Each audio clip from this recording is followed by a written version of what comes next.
Indonesian যে সিনেমাগুলো হয় সেখানে আমরা নানা ধরনের হরর সিনেমা দেখতে পাই, সেগুলো বেসিক্যালি সিনেমাগুলো হয় হচ্ছে রুটেড, অর্থাৎ গ্রামের কাহিনী নিয়ে। তো জাপানেও এরকম ধরনের রুটেড সিনেমা কিন্তু তৈরি হয়, তার মধ্যে একটি সিনেমা হচ্ছে বেস্ট উইশেস টু অল। এটির জাপানি নামকরণটা আমি জানি না, তবে ইংলিশে এই নামে এসেছিল। মানে সিনেমাটা আমি দেখলাম, দেখে ভালোই লাগলো।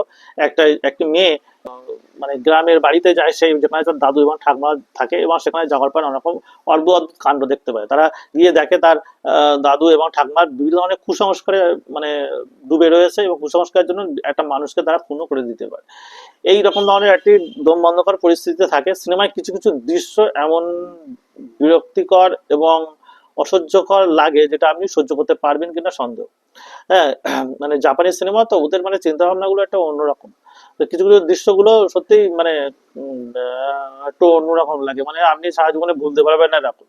সিনেমা হিসেবে বিশাল কিছু না মনে হলেও হরর সিনেমা হিসেবে কিন্তু খারাপ না। আপনার যদি হরর সিনেমা দেখার খুব ইচ্ছে থাকে তাহলে দেখতে পারেন, বেস্ট উইশেস টু অল। হুম। আমি সবাইকে, আমি যারা হরর লাভারদের সবাইকে রিকমেন্ড করবো সিনেমাটা দেখার জন্য। সিনেমার ওই যে বললাম, মানে সিনেমার বিশাল কিছু না হলেও সিনেমার কিছু কিছু দৃশ্য আপনাকে হাড় হিম করে দেবে। যাই হোক, সিনেমা নিয়ে এরকম আরো ধরনের খবর পাওয়ার জন্য অবশ্যই লাইক, সাবস্ক্রাইব এবং ফলো করতে ভুলবেন না। ধন্যবাদ।